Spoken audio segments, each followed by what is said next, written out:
शुरू किया जाए। नमस्कार, मैं doctor Amitabh Rai, assistant professor department of history, Baba Saheb Bhimrao Ambedkar विश्वविद्यालय, सैटेलाइट कैंपस अमेठी। आज हम इग्नू केस लाइव और ज्ञानवर्धक कार्यक्रम में paper code BHIC 131 history of India from the earliest time up to 300 CE के अंतर्गत जिस शीर्षक पे चर्चा करने के लिए यहाँ उपस्थित हैं, वो शीर्षक है सिकंदर का आक्रमण। वस्तुतः सिकंदर के आक्रमण की चर्चा से पूर्व हम इस कार्यक्रम की रूपरेखा को आपके सम्मुख रखना चाहेंगे कि सिकंदर के भारतीय अभियान की जो पूरी रूपरेखा है वो किस प्रकार होगी, उसका क्या स्ट्रक्चर होगा, पहले हम ये आपके सामने रखेंगे। सबसे पूर्व हम यह जानने की कोशिश करेंगे कि सिकंदर का भारत पर जो अभियान हुआ, हम इसको स्पर्श करने के बाद हम किन किन उद्देश्यों में सफल होंगे या कौन कौन सी ऐसी बातें हैं जो हम इनके विषय में जान पाएंगे। तो पहले हम इसके उद्देश्य की चर्चा करेंगे। इसके बाद हम देखेंगे कि सिकंदर अगर भारत में आता है तो वो कौन सी ऐसी महत्वाकांक्षाएं थी, वो कौन सी ऐसी आकांक्षाएं थी जिसने सिकंदर को विवश किया भारत की तरफ उन्मुख होने के लिए। इसके विषय में हम चर्चा करेंगे। फिर उसके बाद थोड़ा सा हम ध्यान देंगे कि सिकंदर का प्रारंभिक जीवन कैसा था, और उसके बाद फिर हम यह देखेंगे कि वो कौन से ऐसे स्रोत हैं जो सिकंदर के विषय में हमें जानकारी उपलब्ध कराते हैं।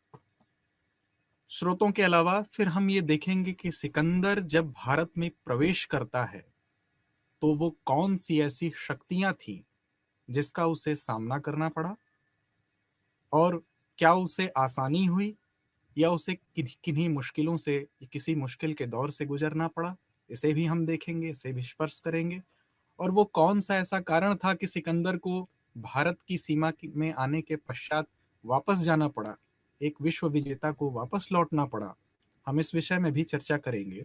और अंततः जो सबसे महत्वपूर्ण पोर्शन है वो यह कि सिकंदर के भारतीय अभियान का ऐतिहासिक दृष्टिकोण से उसका भारत पर क्या प्रभाव पड़ा, हम उसके विषय में भी थोड़ी सी चर्चा करेंगे। तो सबसे पहले मैंने आपके सामने इस पाठ्यक्रम की रूपरेखा प्रस्तुत की, और अब हम क्रमशः अपनी इस यात्रा को आपके साथ प्रारंभ करते हैं। सिकंदर का आक्रमण भारत पर होता है तो सबसे पहले, जैसा कि मैंने बताया, कि हमारे इस विषय को, इस टॉपिक को पढ़ने का उद्देश्य क्या है, हम किन किन बातों को जान पाएंगे इस शीर्षक को पढ़ने के बाद। तो प्रथम बिंदु के अंतर्गत हम देखें तो भारत का जो पश्चिमोत्तर हिस्सा था, पश्चिमोत्तर भारत में सिकंदर के आक्रमण की जानकारी हमको प्राप्त होगी। सिकंदर भारत के पश्चिमी क्षेत्र पर, पश्चिमोत्तर भाग पर आएगा, उसके आक्रमण की जानकारी के विषय में जो विभिन्न पहलू हैं वो हम जान पाएंगे। दूसरा जो इसके पढ़ने के अध्ययन का उद्देश्य है वो है कि सिकंदर या अलेक्जेंडर से संबंधित जो महत्वपूर्ण स्रोत हैं, उन स्रोतों को तो हम जानेंगे ही, साथ ही उसके महत्व क्या हैं, इसके महत्व पर भी हम जान पाएंगे, इसके महत्व पर चर्चा कर पाएंगे। साथ ही भारत के विभिन्न राज्यों से सिकंदर के जो युद्ध हुए, उन युद्धों के विषय में हमें जानकारी प्राप्त होगी, और सिकंदर के भारत पर आक्रमण के प्रभाव के विषय में हम जान पाएंगे। तो सिकंदर का आक्रमण भारत पर हुआ, इसके ये 4 बिंदुओं के अंतर्गत हम उद्देश्य को आपके सम्मुख स्पष्ट कर चुके हैं। इसके बाद हम आगे बढ़ते हैं और इस यात्रा को प्रारंभ करते हैं। इससे पहले कि हम सीधे सिकंदर के आक्रमण की चर्चा शुरू करें, हमें इस बात का भान होना चाहिए, हमें इस बात को जानना चाहिए, कोई भी आक्रमणकारी यदि विजेता की श्रेणी में उसको लाकर खड़ा किया गया तो कहीं न कहीं उसकी इस योग्यता का बीजारोपण उसकी पृष्ठभूमि में हुआ होगा। उसकी अपनी व्यक्तिगत पृष्ठभूमि तो इसके लिए सहायक थी ही, साथ ही कुछ ऐसी पृष्ठभूमि और है जिसकी चर्चा आपके सम्मुख करना होगा, जिससे आपको इस विषय को समझने में आसानी होगी। हम आपको थोड़ा पहले ले चलते हैं और भारत के पश्चिमोत्तर का वो हिस्सा जहां सिकंदर सबसे पहले आता है, जहां पर वो आक्रमण करता है, तो उस पश्चिमोत्तर हिस्से को हम थोड़ा सा अगर गौर से देखें तो 6ठी शताब्दी ईसा पूर्व में जो भारत का पश्चिमी उत्तर का क्षेत्र था, पश्चिमोत्तर क्षेत्र था, हम जब उसको देखेंगे, उसका अवलोकन करेंगे, तो देखेंगे कि वहां पर पश्चिमोत्तर भारत में विभिन्न रियासतें थी, छोटी छोटी रियासतें थी, जो जनपद जनपद थे, महाजनपद थे। और इन रियासतों के मध्य जो आपस में संबंध थे वो बहुत मधुर नहीं थे, बल्कि तनावपूर्ण थे। निरंतर उनके बीच आपस में संघर्ष चलता था। और हम ये कह सकते हैं कि पश्चिमोत्तर भारत के जो विभिन्न रियासतें थीं, उन्होंने आपसी संघर्ष स्थल बना रखा था उस पूरे क्षेत्र को। साथ ही वहां पर उस भाग में, पश्चिमोत्तर भाग में, भारत के पश्चिमोत्तर भाग में किसी भी शक्तिशाली राज्य का अभाव था। यदि कोई शक्तिशाली राज्य वहां उपस्थित होता तो पश्चिमोत्तर क्षेत्र की रियासतों को एक सांगठनिक ढांचे में ढाला जा सकता था, क्योंकि शक्तिशाली राज्य होता तो वो छोटी छोटी शक्तियों को एक सांगठनिक ढांचा प्रदान कर सकता था। लेकिन चूंकि छोटी छोटी रियासतें थीं, आपसी मतैक्य उनके में नहीं था, इसलिए उनके मध्य संघर्ष होता रहता था। और कुल मिला के हम कह सकते हैं कि ऐसे वातावरण में वहां का जो पॉलिटिकल स्ट्रक्चर था, वहां की जो राजनीतिक स्थिति थी, उसको हम अस्थिर कह सकते हैं। और ऐसी राजनीतिक अस्थिरता के कारण जो फारस के शासक थे, जो ईरान के शासक थे, जिनको हखामनी शासक भी कहा जाता है, वो इस क्षेत्र की तरफ आकर्षित होते हैं। आपको यह विदित होगा कि किसी भी क्षेत्र में यदि इस प्रकार की राजनीतिक अस्थिरता होगी तो किसी भी आक्रांता के लिए, किसी भी आक्रमणकारी के लिए वो एक सुअवसर होगा। और पश्चिमोत्तर भारत की यह राजनीतिक अस्थिरता फारस के हखामनी शासकों के लिए एक सुअवसर प्रतीत हुआ और उन्होंने इस सुअवसर को भुनाया भी। फारस का ही एक शासक था, हखामनी शासक डेरियस प्रथम, जिसको दारा प्रथम के नाम से जानते हैं। वो 516 ईसा पूर्व में भारत के उत्तर पश्चिमी क्षेत्र पर आक्रमण करता है और इस आक्रमण के पश्चात वो पंजाब, सिंध और सिंधु नदी के पश्चिमी भूभाग को जीत लेता है। हम देखें कि 516 ईसा पूर्व में दारा प्रथम द्वारा किया गया यह आक्रमण और इस आक्रमण के पश्चात भारत का जो पश्चिमोत्तर क्षेत्र था वहां पर ईरानी कब्जा हो जाता है, हखामनी कब्जा हो जाता है। और यह तब तक वहां काबिज रहते हैं जब तक 330 ईसा पूर्व में सिकंदर का इस क्षेत्र पर आक्रमण नहीं हो जाता है।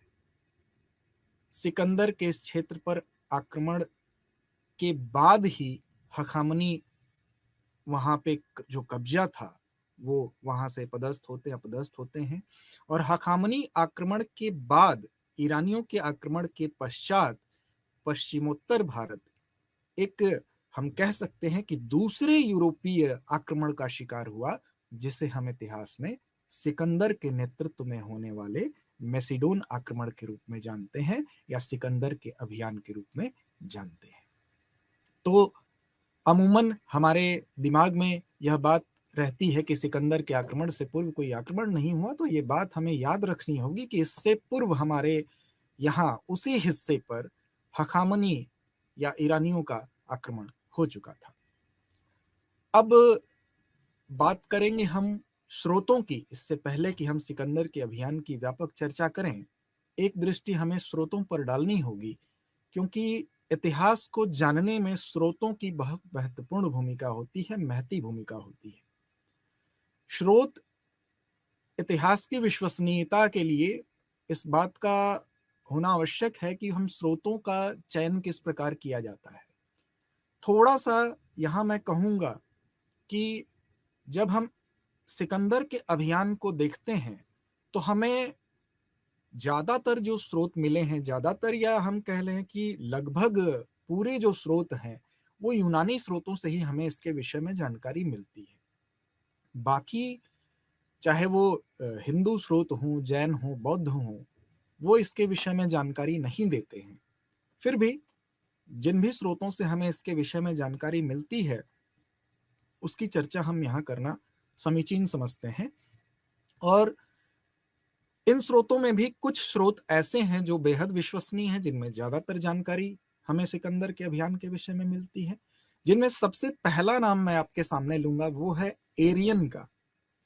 एरियन इसलिए महत्वपूर्ण है क्योंकि एरियन ने जो भी वर्णन किया है वो सिकंदर के युग के संदर्भ में सबसे गंभीर व्याख्या है। गंभीर व्याख्या इसलिए है क्योंकि आपको मैं बताना चाहूंगा कि स्रोत दो प्रकार के होते हैं, प्राथमिक स्रोत और एक द्वितीयक स्रोत। तो एरियन ने जो हिस्ट्री ऑफ अलेक्जेंडर नाम की जो पुस्तक लिखी उसमें उन्होंने जो संकलन किया, जिन तथ्यों को समाहित किया, वो संकलन, वो तथ्य टालमी, एरिस्टोबुलस, नियार्कस के विवरणों पर आधारित है। और ये सारे लोग प्रत्यक्ष रूप से किसी न किसी रूप में अलेक्जेंडर से, सिकंदर से संबंधित थे। और जब कोई भी व्यक्ति किसी से प्रत्यक्ष संपर्क में होता है और वो जब किसी प्रमाण को प्रस्तुत करता है तो उन स्रोतों को हम प्राथमिक स्रोत के रूप में जानते हैं। और इतिहास में प्राथमिक स्रोतों की अपनी महत्ता है। इसीलिए एरियन के स्रोत काफी प्रामाणिक माने जाते हैं और हिस्ट्री ऑफ अलेक्जेंडर की अपनी एक विशेष महात्म्य इस विषय में है।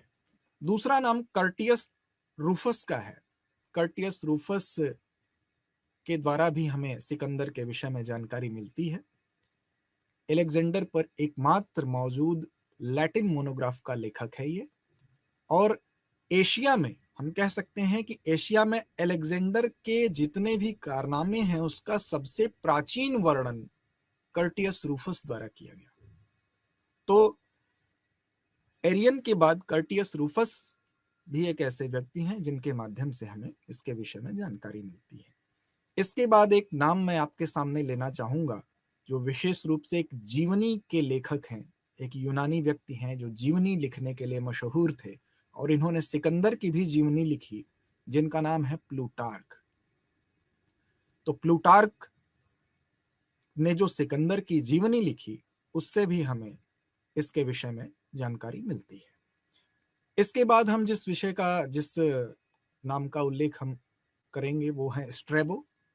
स्ट्रैबो ने एक पुस्तक लिखी ज्योग्राफी, और स्ट्रैबो एक भूगोल शास्त्री भी थे और एक इतिहासकार भी थे, और इनकी पुस्तक ज्योग्राफी से भी सिकंदर के विषय में हमें जानकारी प्राप्त होती है।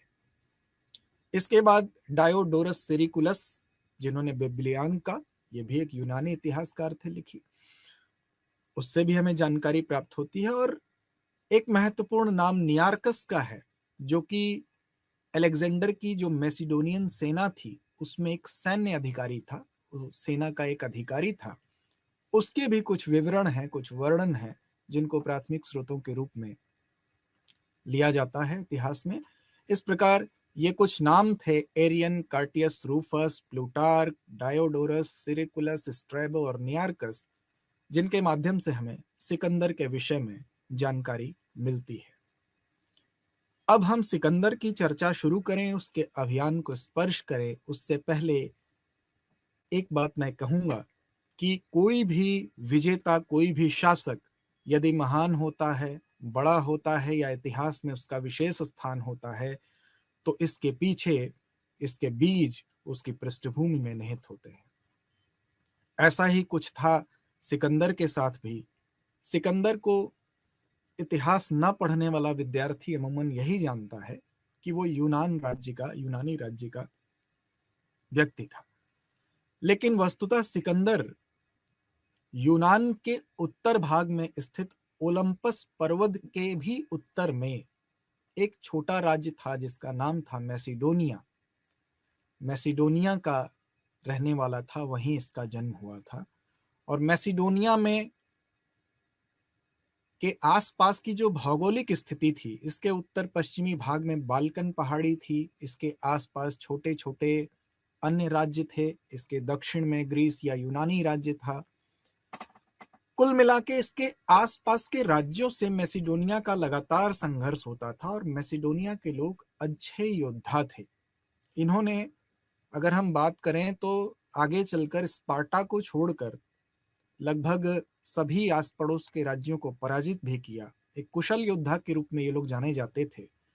और इसी मैसिडोनिया के युद्ध के माहौल में पल्लवित पुष्पित हुआ सिकंदर।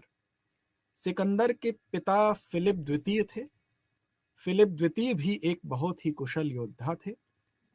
तो चारों ओर की पृष्ठभूमि में युद्ध का माहौल हो और स्वयं जिसके पिता एक कुशल योद्धा हो, तो ऐसे योद्धा का जो बेटा होगा उसके अंदर एक स्वाभाविक योद्धा के गुण विद्यमान होना लाजमी है।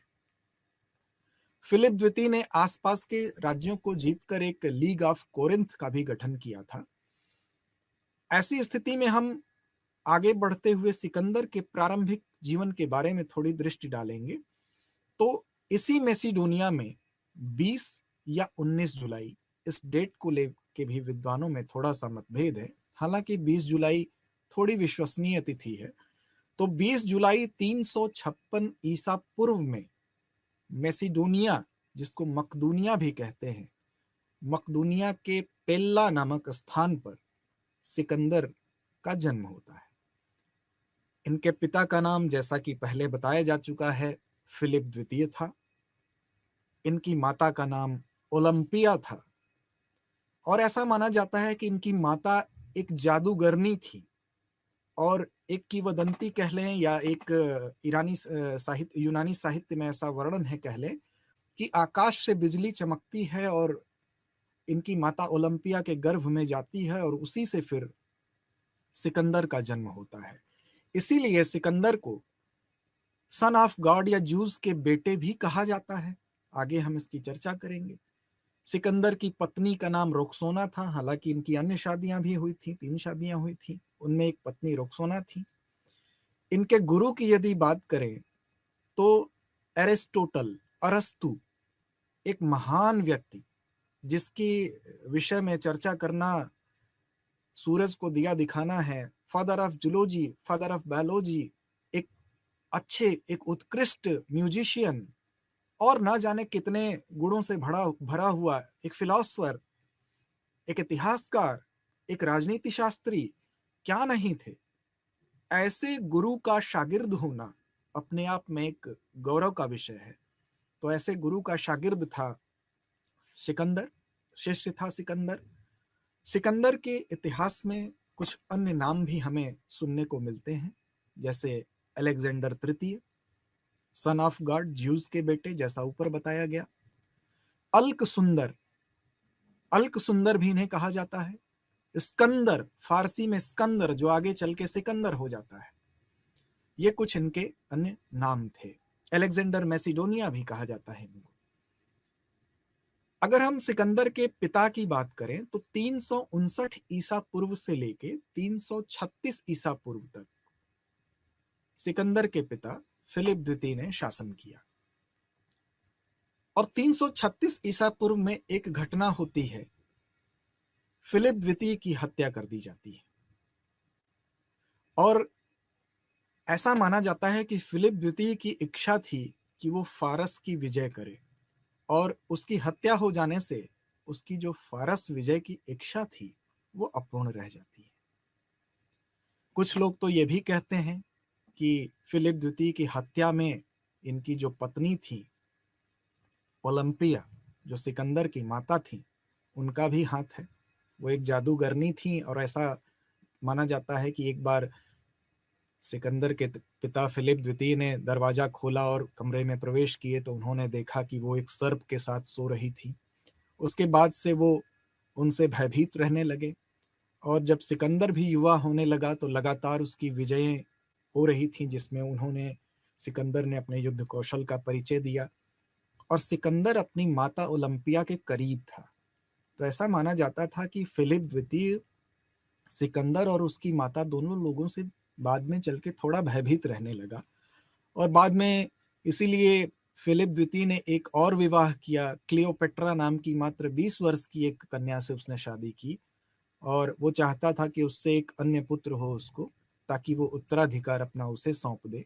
हालांकि ओलंपिया ऐसा नहीं चाहती थी, इसलिए ओलंपिया ने ही संभवतः सिकंदर की हत्या करवा दी। इसमें कितनी सच्चाई है, कितने तथ्य इसको पुष्ट करते हैं, ये एक विमर्श का विषय है, लेकिन ये एक आम कहावत प्रचलित है। हालांकि इतिहास में किसी बात से इनकार नहीं किया जा सकता, फिर भी 336 ईसा पूर्व में फिलिप द्वितीय की हत्या हो जाती है और फारस विजय की जो उसकी इच्छा थी वो अपूर्ण रह जाती है। ऐसे में 336 ईसा पूर्व में जब सिकंदर के फादर फिलिप द्वितीय मर जाते हैं, तो उस गद्दी पर सिकंदर को बैठने का अवसर मिलता है, और 336 ईसा पूर्व में पिता की मृत्यु के बाद सिकंदर मात्र 20 वर्ष की अल्प आयु में गद्दी पर बैठता है।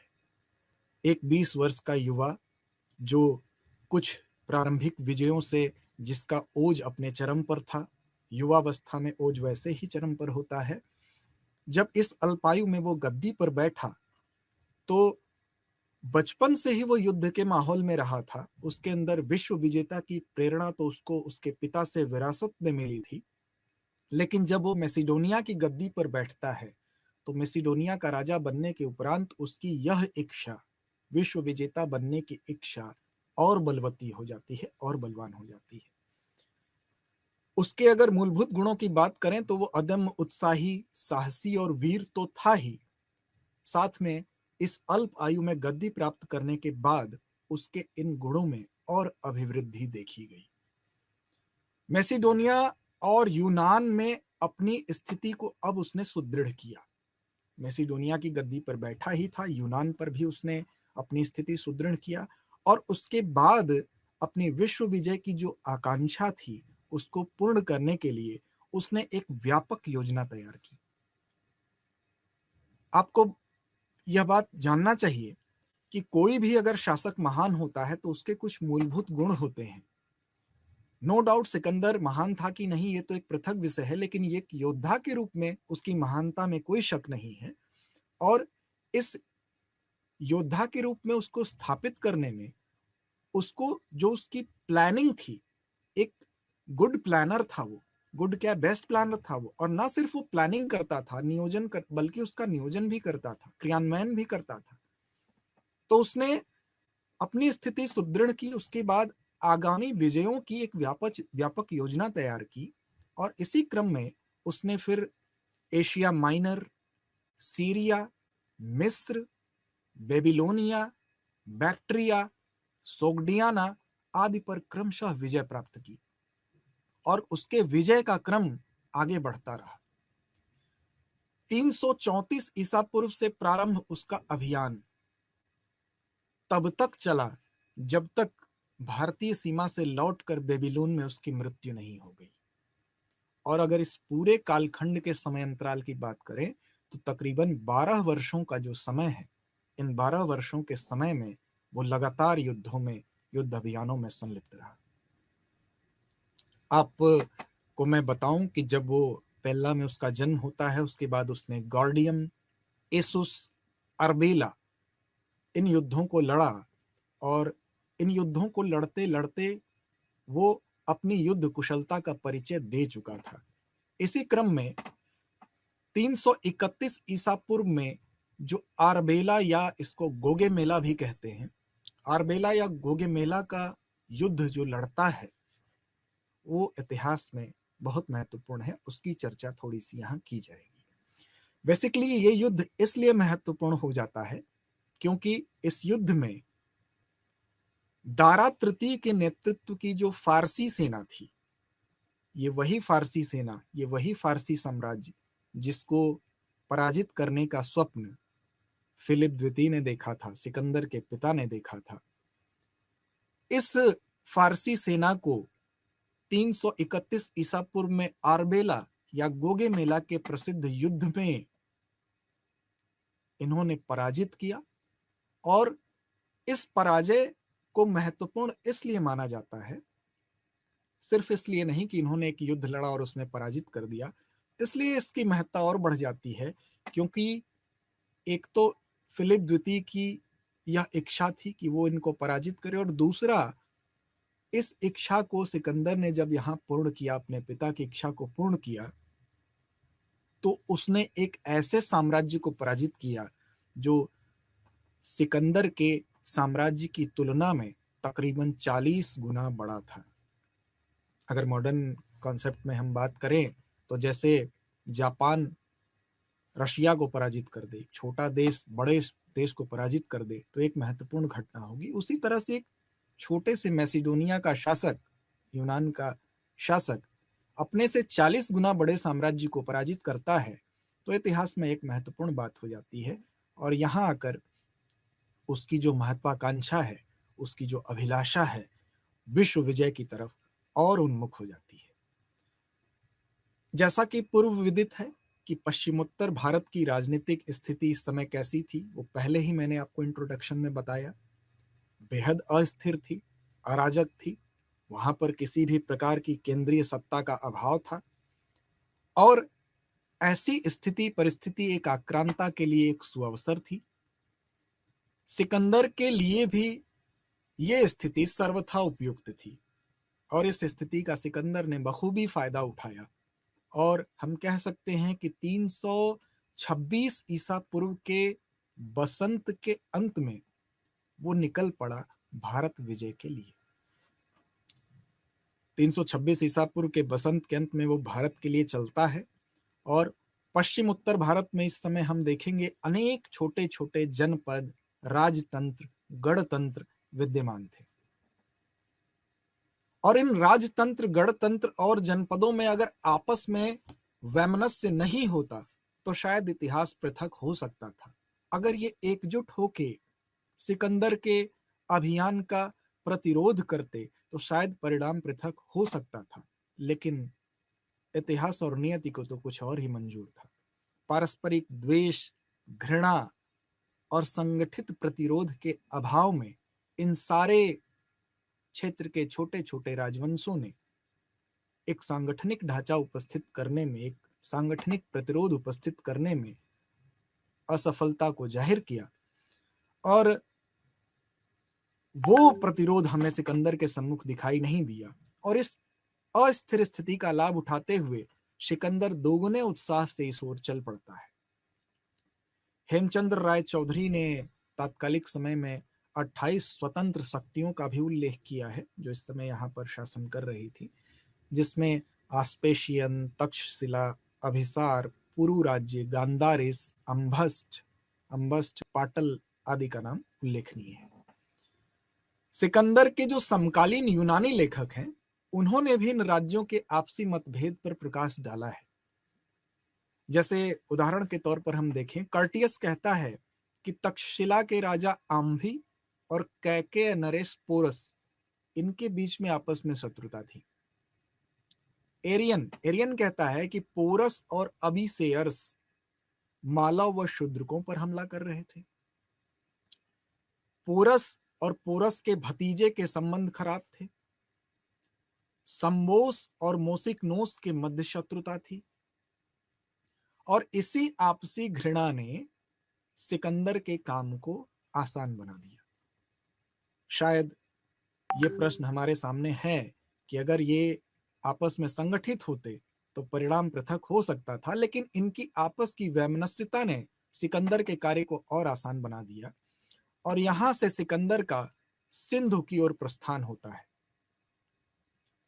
हखामनी साम्राज्य का विनाश सिकंदर ने कर दिया था, और इस साम्राज्य का विनाश करने के उपरांत इसी साम्राज्य का जो सबसे पूर्वी भाग था, जिसको बल्ख या बैक्ट्रिया के रूप में हम जानते हैं, उस पर विजय प्राप्त करता है सिकंदर, और वहां पर एक उपनिवेश स्थापित करता है।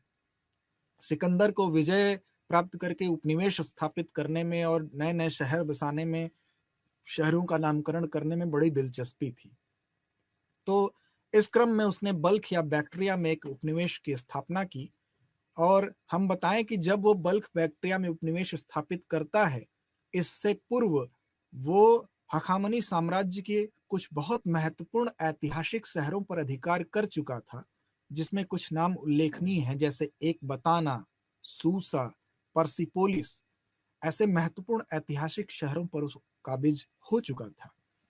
बहरहाल एक पूर्वी भाग में बैक्ट्रिया नाम का उपनिवेश उसने स्थापित किया और फिर यहाँ से वो बल्ख से चलता है, बैक्ट्रिया से चलता है और काबुल के रास्ते, काबुल के मार्ग से होता हुआ वो हिंदू कुश पर्वत को पार करता है।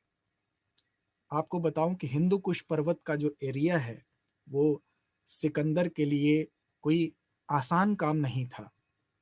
आज के समय की तरह तब ट्रांसपोर्टेशन की इतनी सुविधा भी नहीं थी, ना तो इतने उच्च कोटि के हमारे पास अन्य संसाधन थे। फिर भी वो बल्ख से चलता है और काबुल के मुख्य मार्ग से होता हुआ हिंदू कुश पर्वत को पार करता है और अलेक्जेंड्रिया पहुंचकर वहां के जो क्षत्रप थे उनको उनके पद से हटाता है और दूसरे को बैठा देता है। मतलब अलेक्जेंड्रिया पर भी उसने अपने विजय पताका को फहराया और यहां से फिर वो भारत का एक निकटवर्ती प्रदेश था जिसका नाम था निकैया, वो निकैया को प्रस्थान किया और निकैया पहुंचता है और अब भारत के वो निकटवर्ती प्रदेश के पास उपस्थित था। यहां पर दो मत हमें दिखाई देते हैं। एक मत कहता है कि भारत पर सिकंदर ने जो आक्रमण किया वो इसलिए किया क्योंकि भारत ईरानी साम्राज्य का अंग था, इसलिए ऐसा नहीं है कि उसने भारत को टारगेट करके भारत पर आक्रमण किया।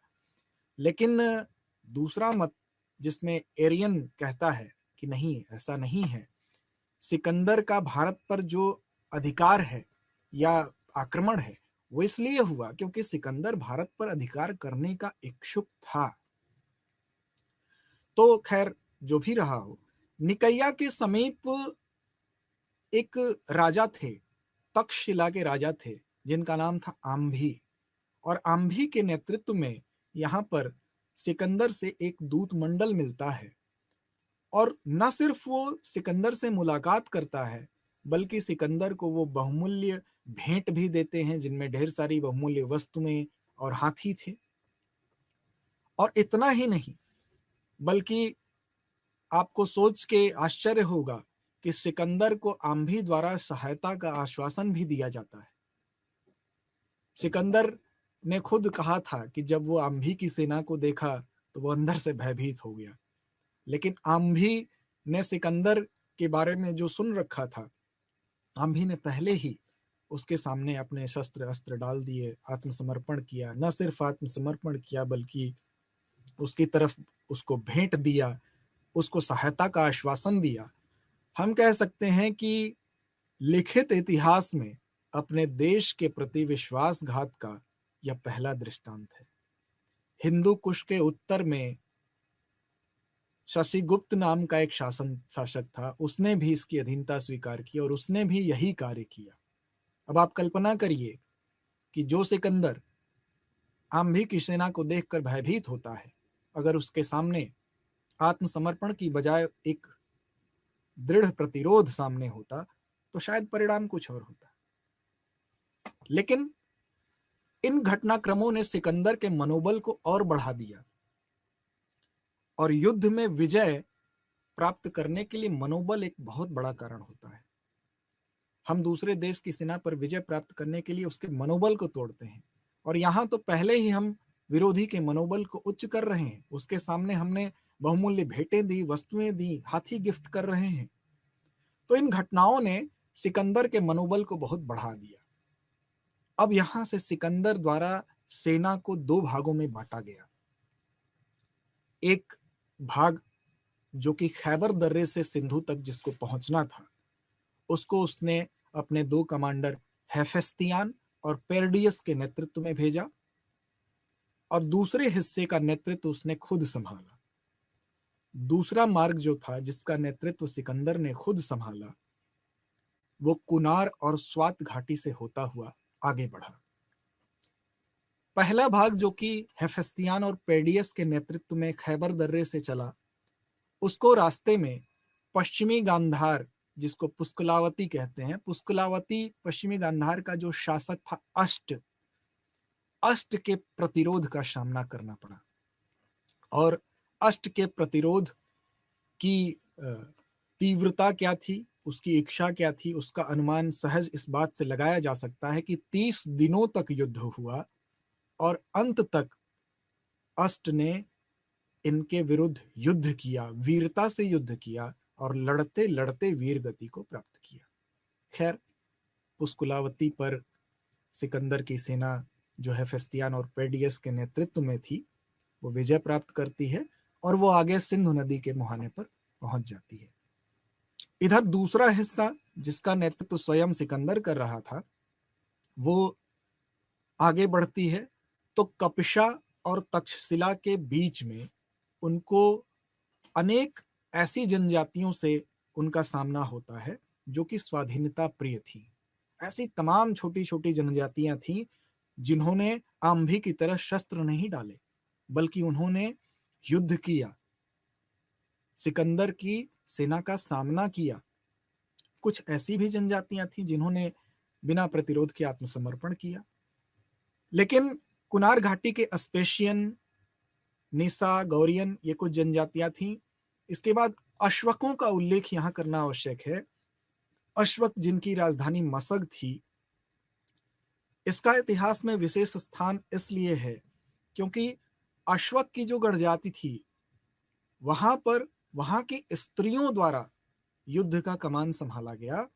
और ये एक बहुत बड़ी बात है कि उस टाइम में स्त्रियों ने सारी चौकियों की कमान अपने हाथ में ली और एक कड़ा प्रतिरोध किया और काफी वीरता से लड़ी। बाद में वहां पर इनके द्वारा कत्लेआम मचाया गया। लेकिन ये अपने आप में बहुत बड़ी बात है कि सिकंदर जैसी शक्ति के साथ साथ स्त्रियां लड़ते हुए अगर शहीद हो रही हैं, तो आम्भी जैसे व्यक्तित्व के लिए ये एक शर्म करने वाली बात थी। फिर बाजीरा, ओरा जिसको उद्ग्राम कहते हैं, पुष्कलावती होते हुए सिंधु के मुहाने तक सिकंदर के नेतृत्व में सेना पहुंचती है और यहाँ पर दूसरी सेना पहले से मौजूद थी और ये दोनों सेना एक जगह मिलती हैं। पुष्कलावती और सिंधु नदी के मध्य अपनी स्थिति सुदृढ़ करने के बाद यहाँ पर एक गढ़ था, एक किला था जिसका नाम था एओरनोस का किला, एओरनोस का गढ़। ऐसा माना जाता था कि ये जो एओरनोस का किला है, ये इसको विजय नहीं किया गया था, ये अपराजेय था। तो इस पर बहरहाल सिकंदर ने इस गढ़ पर अधिकार किया और ओहिंद नाम का एक जगह था, ओहिंद नाम के जगह पर वह 1 महीने तक विश्राम करता है। चूंकि लगातार युद्ध चल रहे थे और कुछ अन्य कारण भी हो सकते हैं कि आगे आने वाले युद्धों की बेहतर तैयारी के लिए वहां पर ठहरना आवश्यक था, तो इस ओहिंद नाम के स्थान पर वह 1 महीने विश्राम करता है और उसके बाद सिंधु नदी पार कर भारत भूमि में वो प्रवेश करता है। सिंधु नदी को पार कर भारत भूमि में जब प्रवेश की बात आती है, तो तक्षशिला का जो शासक था आम्भी, आपको पता है कि ऊपर सिंधु नदी है और सिंधु के बाद झेलम है, तो सिंधु और झेलम के बीच का जो क्षेत्र था वो तक्षशिला का क्षेत्र था, जहां का राजा आम्भी था, जो पहले ही सिकंदर को बहुमूल्य भेंटें, वस्तुएं और हाथी देकर प्लस सिकंदर के अभियान में सहायता का आश्वासन देकर उसके मनोबल को बढ़ा चुका था। तो सिकंदर के मन में भारतीय राज्यों के प्रति जो एक इमेज बनी थी, वो ऐसी ही थी कि ये तो पहले ही शस्त्र डाल देंगे। लेकिन बीच में उसकी स्थिति में थोड़ी संशय की स्थिति पैदा की गणजातियों ने, और रही सही कसर आगे पूरी की एक राजा पुरु ने। सिकंदर द्वारा पोरस को भी आत्मसमर्पण का संदेश भेजा गया। कहा गया, उसको लगा जैसे आम्भी ने आत्मसमर्पण किया वैसे पोरस भी कर देंगे। तो पोरस का क्षेत्र तक्षशिला के बाद पड़ता था। सिंधु और झेलम के बीच आम्भी का राज्य था और झेलम और चिनाव के बीच पोरस का राज्य था। तो सिकंदर ने पोरस के पास आत्मसमर्पण की मांग के लिए एक संदेश भेजा और उसको ये आशा थी कि पोरस हमारे इस संदेश को स्वीकार कर लेंगे और आत्मसमर्पण कर देंगे। लेकिन वहां से प्रत्युत्तर जो मिला उससे सिकंदर आश्चर्यचकित हुआ। आशा के विरुद्ध पोरस का प्रत्युत्तर आया कि यूनानी विजेता का दर्शन वो रण क्षेत्र में ही करेगा। इस प्रकार का प्रत्युत्तर सुनने के बाद जो सिकंदर जैसे विजेता को थोड़ा झटका लगा और फिर उसने अपने आगे का कार्यक्रम तैयार किया और वो झेलम के तट पर अपनी सेना लेकर हाजिर हो जाता है। और यहाँ पर एक युद्ध होता है जिसका इतिहास में बड़ा महत्वपूर्ण स्थान है, जिसे झेलम या वितस्ता या हाइडेस्पीज का युद्ध कहते हैं। इस समय झेलम नदी के एक साइड में एक हिस्से में सिकंदर की सेना होती है, दूसरे हिस्से में पोरस की सेना होती है। ये दोनों सेनाएं एक दूसरे के आमने सामने नदी के इस पार और उस पार डटी होती हैं। काफी दिनों तक सिकंदर ने आगे पीछे करते हुए एक भ्रम की स्थिति पैदा की। सिकंदर यह जानता था कि पोरस की सेना बड़ी है, विशाल है और शक्तिशाली है। साथ ही पोरस के प्रत्युत्तर ने सिकंदर के मन में भी कहीं न कहीं भय उत्पन्न किया होगा। हालांकि उस समय झेलम की जो स्थिति थी, झेलम में बाढ़ की स्थिति थी और ऐसे माहौल में बरसात के कारण झेलम में जो जल का स्तर था वो बहुत ऊपर था। पोरस की सेना झेलम के पूर्वी तट पर थी, सिकंदर की सेना पश्चिमी तट पर थी। ऐसी स्थिति में काफी दिनों तक जब एक दूसरे के आमने सामने सेनाएं थीं, तो सिकंदर एक ऐसे अवसर की तलाश में था कि वो किसी तरह से नदी पार करके उस तट पर जाए और वहां पर उनको आश्चर्यचकित करे। एक प्रयास उसने पहले भी किया और उसने बीच में एक छोटी टुकड़ी के साथ सेना को वो पार करता है और पार करने के बाद जब वो जाता है तो एक छोटे से द्वीप पर पहुंचता है और उस छोटे से द्वीप पर पहले से ही पोरस के कुछ तीरंदाज मौजूद थे। फिर वहां पर वो टुकड़ी, हालांकि किसी तरह से वहां से सिकंदर भागता है, हालांकि वो जीत जाता है किसी भी तरह से, लेकिन वहां से भागता है, विफलता उसके हाथ लगती है। फिर दोबारा कुछ दिनों बाद भारी वर्षा हो रही थी एक रात में, जिसमें सिकंदर की सेना उस पार उतरती है और भारतीय पक्ष को इस बात का बिल्कुल अनुमान नहीं था कि इस भारी बारिश में भी कोई सेना इस पार आ सकती है। उसने एक ऐसा जगह देखा उस झेलम नदी में जहां पर पानी कम था और उस पार वो उतर जाते हैं और वहां पहुंचकर भारतीय पक्ष को हतप्रभ करते हैं। एरियन ने कहा कि सिकंदर की सेना में तकरीबन 4000 अश्वारोही थे, 300 रथ थे, 200 हाथी थे और 30,000 के आसपास पैदल सैनिक थे। लेकिन इनकी तुलना में ऐसा माना जाता है कि पोरस की सेना बड़ी थी। अब चूंकि इस युद्ध का वर्णन बेसिकली यूनानी स्रोतों पर आधारित है, तो कितनी सच्चाई है इसका मूल्यांकन हम बाद में करेंगे, लेकिन फिलहाल इस घटनाक्रम को उन्हीं स्रोतों के आधार पर हम वर्णित करेंगे। तो हम देखते हैं कि जो पोरस हैं वो काफी वीरता पूर्वक लड़ते हैं। युद्ध प्रारंभ हो जाता है और सिकंदर और पोरस के बीच में कांटे की टक्कर होती है। दोनों सेनाएं भयंकर रूप से लड़ती हैं, अपनी वीरता का परिचय देते हैं पोरस, और लड़ते लड़ते लड़ते लेकिन एक ऐसी परिस्थिति पैदा होती है जब पोरस को अपनी हाथी पर बैठे हुए पोरस को लौटना पड़ता है। पोरस की अगर कद काया की बात की जाए तो वो काफी हृष्ट-पुष्ट व्यक्ति थे, काफी लंबे चौड़े और एक योद्धा जैसे दिखते थे और इस योद्धा ने अपने पराक्रम का परिचय भी दिया। लेकिन एक ऐसी स्थिति उत्पन्न हुई जब उसको अपने हाथी को वापस मोड़ना पड़ा। जब वो अपने हाथी पर बैठ के वापस जा रहे थे तो सिकंदर ने आंधी को पोरस के पास दूत के रूप में भेजा और कहा कि जाओ तुम पोरस से आत्मसमर्पण की बात करो। पोरस के पास जैसे ही आंधी पहुंचते हैं तो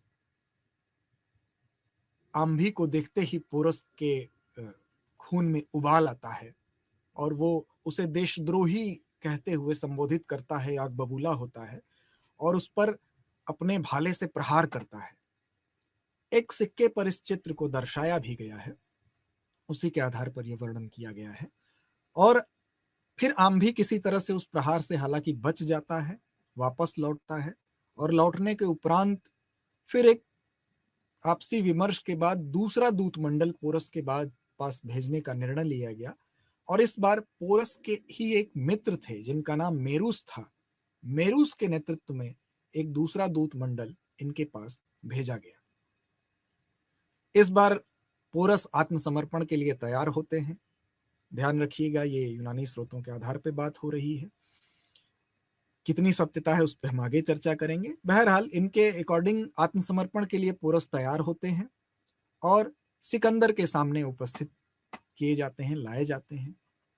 तो एक प्रचलित है कहानी इनके बारे में कि सिकंदर इनसे प्रत्युत्तर करता है और पूछता है, प्रश्न करता है कि बताइए आपके साथ कैसा व्यवहार किया जाए। तो यहाँ पर पोरस का उत्तर होता है कि जैसा एक राजा दूसरे राजा के साथ करता है। सिकंदर इस बात से बहुत प्रसन्न होता है, खुश होता है और इतना प्रसन्न होता है कि पोरस को न सिर्फ उसका साम्राज्य लौटा देता है बल्कि उसके राज्य का उससे भी अधिक विस्तार कर दिया जाता है। अब प्लूटार्क कहता है कि उसके पास 15 संघ राज्य, 5000 बड़े नगर और अनेक ग्राम उसको दे दिए गए और अब उसका साम्राज्य इतना विस्तृत हो गया जितना पहले भी नहीं था।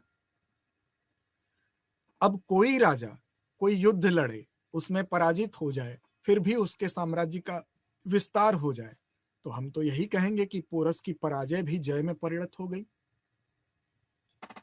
तो यहां पर कुछ ऐसा है जिस पर हम आगे विमर्श करेंगे, लेकिन फिलहाल सिकंदर, जैसा कि यूनानी साहित्य कहता है कि सिकंदर द्वारा विजय यहाँ हासिल की गई। विजय के उपलक्ष्य में उसने यूनानी देवताओं की पूजा भी की और यहाँ पर फिर वो 2 नगर बसाता है। एक नगर निकैया है जिसको विजयनगर भी कहते हैं, जो कि रण क्षेत्र में ही बसाया गया, और दूसरा नगर बौकेफला है जो झेलम के दूसरे तट पर बसाया गया। बौकेफला नगर को सिकंदर ने अपने प्रिय घोड़े बौकेफला के नाम पर बसाया और इनका घोड़ा जिस स्थान पर मरा था, झेलम के जिस तट पर मरा था, उसी स्थान पर इस बौकेफला नगर को बसाया गया था। हालांकि झेलम का युद्ध यहाँ समाप्त हुआ। इसके बाद झेलम के युद्ध के बाद भी सिकंदर के युद्ध का सिलसिला जारी रहा। ग्लौचुकायन राज्य जो चिनाव के पश्चिमी तट पर था, वहां पर सिकंदर युद्ध लड़ते हैं। अश्वकों का विद्रोह होता है, उसका सामना सिकंदर करते हैं। अलेक्जेंड्रिया और तक्षशिला में विद्रोह हो गया, उसका सामना करते हैं। गंदारिस राज्य जो चिनाव नदी को पार कर, जहां पर पोरस का भतीजे का छोटा पुत्र, वहां उसका सामना होता है। फिर रावी नदी पार कर जो गढ़ जातियों पर आक्रमण किया गया, फिर वहां आद्रिज नाम की एक गढ़ जाति थी, उसने आत्मसमर्पण किया, उससे इनका मुकाबला होता है। कठगढ़ राज्य की चर्चा इसलिए आवश्यक है क्योंकि कठ पंजाब के क्षेत्र में सबसे लड़ाकू योद्धा थे और इतने ज्यादा ये कुशल योद्धा थे, इतने ज्यादा लड़ाकू थे कि स्वयं एरियन ने भी इनके साहस और इनके युद्ध कौशल की प्रशंसा की है। इन्होंने इनको कितना परेशान किया, इस बात का सहसा अनुमान इस बात से आप लगा सकते हैं कि इनका नरसंहार किया गया और तकरीबन 17,000 कठ गणजातियों को हताहत किया गया और 70,000 को बंदी बनाया गया। ये स्वयं यूनानी स्रोत वर्णन करता है। तो आप इस बात से अनुमान लगा सकते हैं कि इस कठगढ़ राज्य ने सिकंदर को कितना परेशान किया होगा। फिर आगे सौभूति और फगेला से इसने उपहार प्राप्त किया। ब्यास नदी के तट पर यह पहुंचता है और ब्यास नदी सिकंदर के उत्कर्ष का चरम बिंदु साबित होती है। क्यों साबित होती है? क्योंकि ब्यास नदी के बाद ही एक ऐसा घटनाक्रम होता है जिसका उल्लेख यहाँ आवश्यक है। सिकंदर की यहां से वापसी होती है। क्यों वापसी होती है? क्योंकि सिकंदर की सेना में विद्रोह हो जाता है। सिकंदर की सेना ने आगे बढ़ने से इनकार कर दिया। हालांकि सिकंदर के द्वारा यहां पर एक जोशीला भाषण भी दिया गया, लेकिन वो जोशीला भाषण भी निष्फल साबित हुआ और सिकंदर की सेना ने अपने मनोबल को अपनी पूर्व स्थिति में लाने में असफल रही। और फिर सिकंदर इस बात से नाराज होता है, निराश होता है और वो अपने शिविर में जाता है और 3 दिन वो शिविर में रहता है। फिर वो लौट के आता है और सिकंदर द्वारा इस बात की घोषणा की जाती है कि ठीक है, अब यहां से हम वापसी करेंगे। वापसी के अगर कारणों पर हम उसके कुछ बिंदुओं के अंतर्गत हम प्रकाश डालें तो हम कह सकते हैं कि इसके सैनिकों को अपना स्वदेश छोड़े हुए काफी समय हो चुका था, क्योंकि वो मैसिडोनिया से चले हुए सैनिक लगातार निरंतर युद्ध करते हुए यहाँ तक आए थे, तो काफी समय हो गया था। ये एक बड़ा कारण था। निरंतर युद्धों में लिप्त थे, लगातार वो युद्ध लड़ रहे थे। साथ ही एक बहुत महत्वपूर्ण बात है कि विपरीत मौसम और यहाँ की भौगोलिक परिस्थितियां, बेसिकली ये लोग जिस जगह से आए थे वो भूमध्य सागरीय जलवायु थी, और भूमध्य सागरीय जलवायु सबसे अच्छी जलवायु मानी जाती है रहने के लिए। उस कंफर्ट जोन से निकलकर एक विकट जलवायु में, जहां पर जाड़ा गर्मी बरसात तीनों ही भौगोलिक परिस्थितियां ऐसी हैं, तीनों ही ऐसी कंडीशन है जो कि बहुत ही विकट होती हैं, सबसे वैविध्यतापूर्ण मौसम यहाँ पर था। साथ ही यहाँ पर मच्छर की वजह से और कीट पतंगों की वजह से बीमारी एक बड़ा कारण था। इनकी सेना में बीमारी भी फैल गई थी।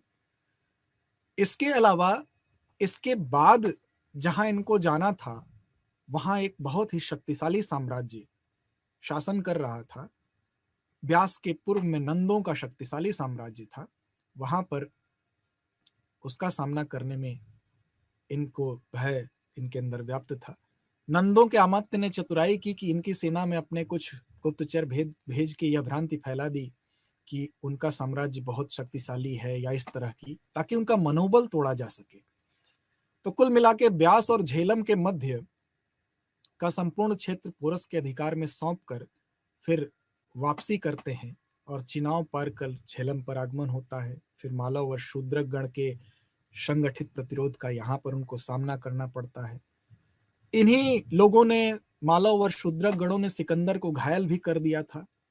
फिर शिवी जनजाति थी, गणजाति थी, जिसने समर्पण किया। फिर आगे अगलस्य जनजाति से इनका मुकाबला होता है।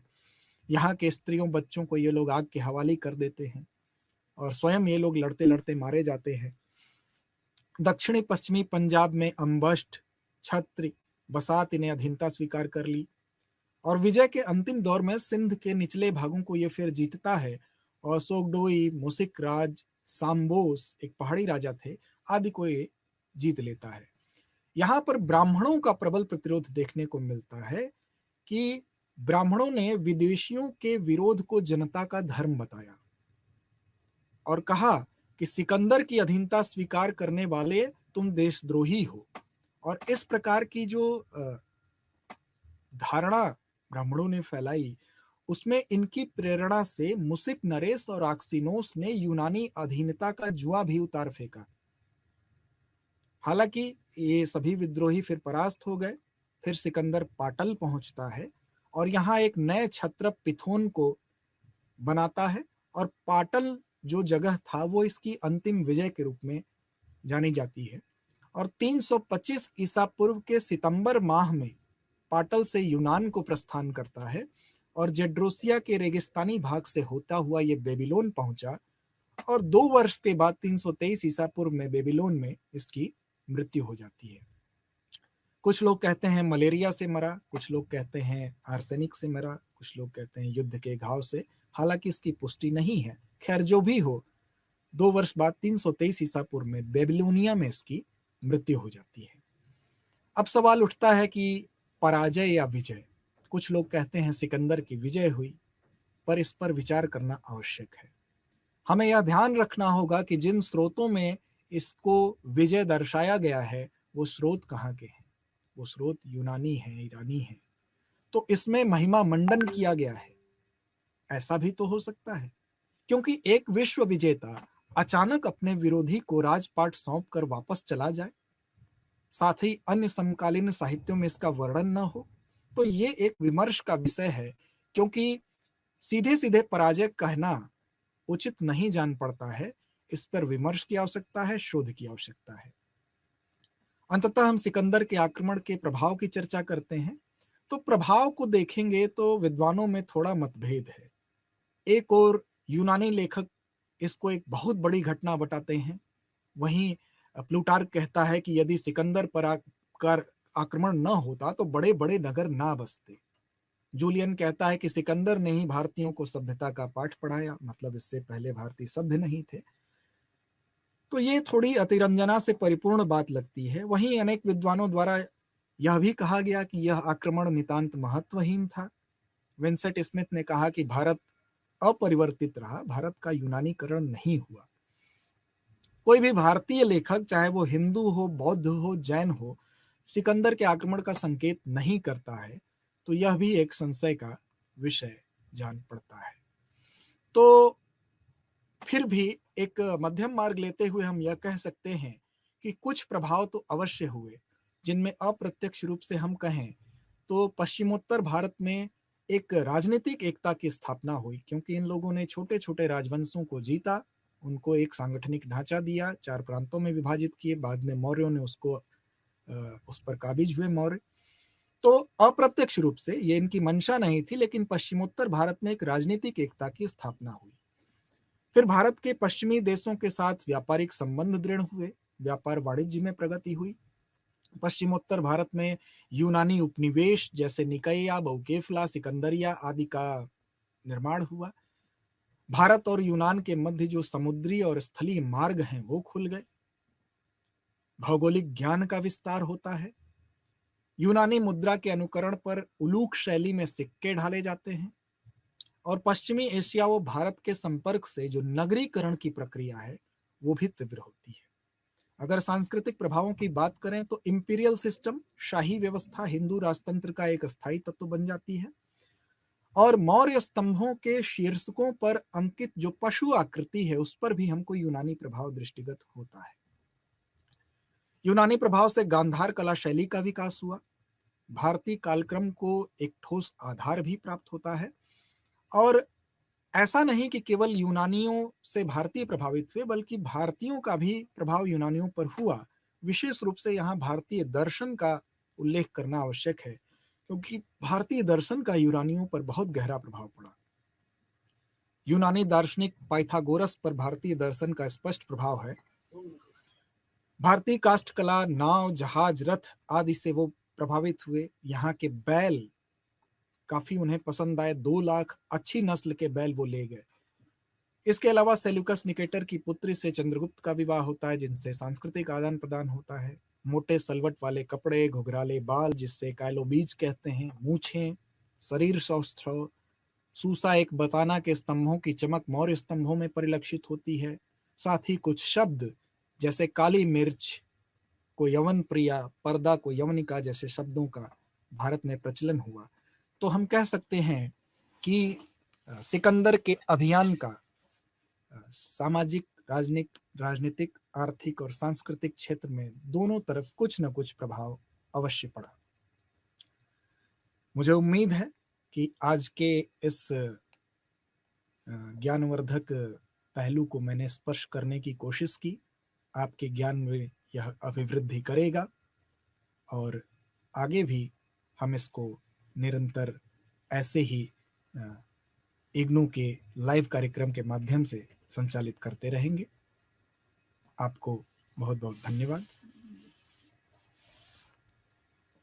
आपको इस लेक्चर से लाभ हो, इसलिए आपके सामने एक प्रश्न रखते हुए मैं आपसे विदा लूंगा कि आप भी एक बार विचार करेंगे, क्या वास्तव में सिकंदर महान था या इतिहास में अभी विमर्श की आवश्यकता है?